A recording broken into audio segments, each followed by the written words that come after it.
Nigeria versus Zimbabwe, Super Eagles struggle to victory in a 1-1 draw.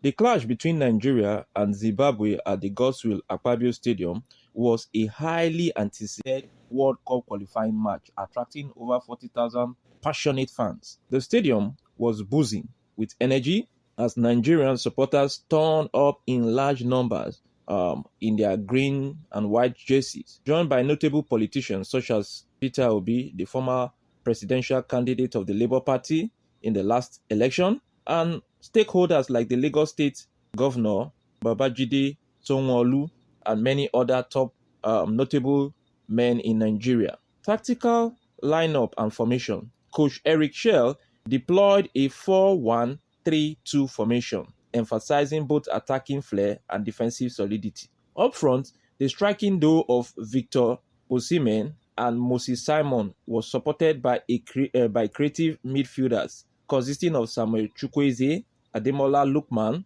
and Alex Iwobi, while Wilfred Ndidi provided defensive cover in midfield. The defensive lineup featured Ola Aina, who played at the left back rather than the right back position we know him to be playing in the club. Osayi-Samuel was chosen to play right back. Then we had two central backs like Bassey and William Troost-Ekong, who was the captain. So the game began with series of action. In the first half, Nigeria dominated, but they failed to convert their chances. The Super Eagles controlled possession in the first half, consistently pushing forward in search of breakthrough. They created multiple scoring opportunities, but Zimbabwe goalkeeper Washington Arubi made notable saves, and that went alongside haunting Nigeria. The visitors' defense also stood firm, blocking key attempts from Nigeria attack. Despite their dominance, the first half ended in a frustrating goalless stalemate, with Alex Iwobi missing clear chance, and even Victor Osimhen missing some chances. Let's look at the second half action. As the second half began, action-packed drama unfolded. Nigeria agitation to get goals increased as the pressure kept piling on. On the other side, South Africa, as at that time, was playing 0-0. So a win for Nigeria would have increased chances of qualification. Nigeria intensified their play in the second half, making their first substitution by replacing Samuel Chukwueze with Tolu Arokodare. That was in the 60th minute. Zimbabwe responded in the 64th minute by bringing on Terence Vukamanje for Walter Musona. The game heated up with Washington Arubi, that's the goalkeeper of Zimbabwe, received a yellow card in the 71st minute for a reckless foul. Just 3 minutes later, Marshal Munetsi was also booked for Zimbabwe after committing a bad foul. It was surprising to see that Zimbabwe kept Nigeria goalless for even 75 minutes. But then, Victor Osimhen's 26th international goal. Nigeria finally broke the deadlock in the 75th minute when Tolu Arokodare delivered a well-placed pass to Ola Aina on the left wing. Ola Aina on the left wing, however, made a pinpointed cross. Victor Osimhen rose above Zimbabwe's defense and expertly headed the ball into the net. This marked Osimhen's 26th goal for Nigeria, solidifying his place as one of the team's most reliable goal scorer. He is the Nigeria's second all-goal scorer of all time, and he's just left with 9 goals to meet up with to equal the all-time highest goal scorer of Nigeria. Zimbabwe almost responded instantly in the 76th minute when a rebounded attempt from a save that was made by the goalkeeper of Nigeria, that is talking about Stanley Nwabali, struck the post before being cleared to safety. This was an indication of what was to come. Series of substitution came in, late substitution and Zimbabwe's equalizer. Let's look at it. In the 79th minute, Alex Iwobi was substituted for Raphael Onyedika. That was Nigeria doing the substitution there. And Zimbabwe made their own changes in the 81st minute, replacing Terence Vukamanje with Tawanda Chirewa. That was in the 81st minute. Zimbabwe made additional substitution in the 86th minute, introducing Prince Dube for Kama Billiant, and Tawanda Maswahisi was brought in for Andy Rinomot Hota. Nigeria also suffered a setback in the 88th minute when Victor Osimhen picked up what looks to be an injury.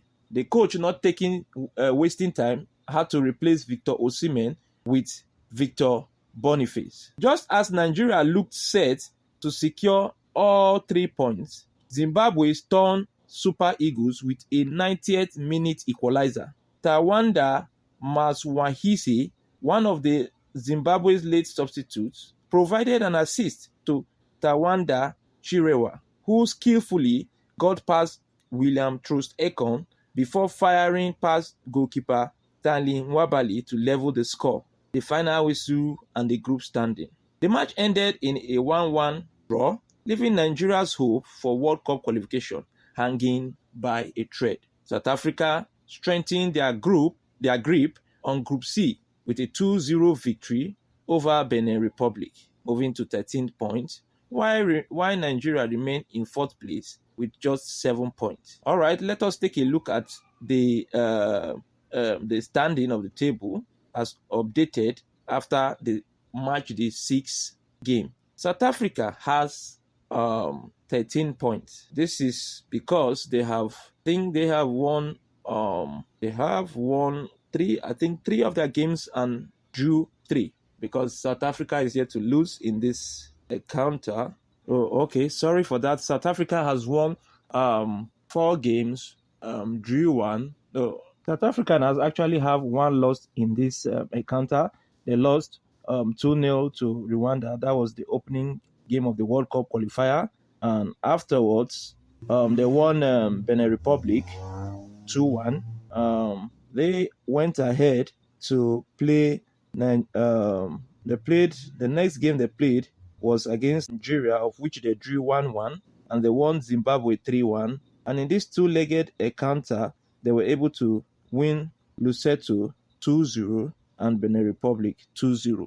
So they've actually had 4 wins, 1 draw, and 1 loss. And they just need 2 wins out of the remaining 4 games to top the group.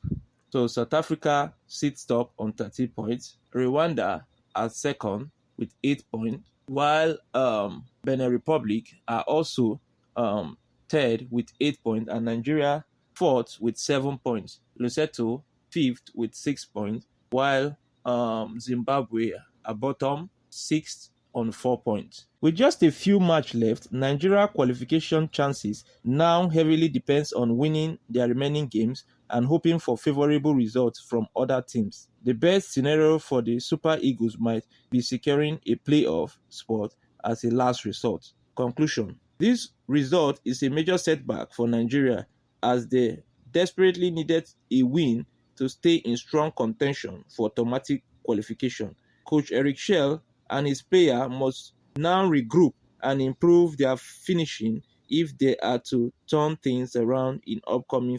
Fans will be hoping for a stronger response from the Super Eagles in their next match. For more exciting sports updates, subscribe to Avoncula's production and Avoncula's movie on YouTube. On behalf of the management team of Avoncula Services, we want to thank you for taking our time to watch. We hope to see you in our next episode. It's goodbye from us for now. Thanks at Avoncula Production and Avoncula's Movies. Copyright Avoncula Services. It's your sports analyst, Achibulu Joinwojo David, saying thank you for listening.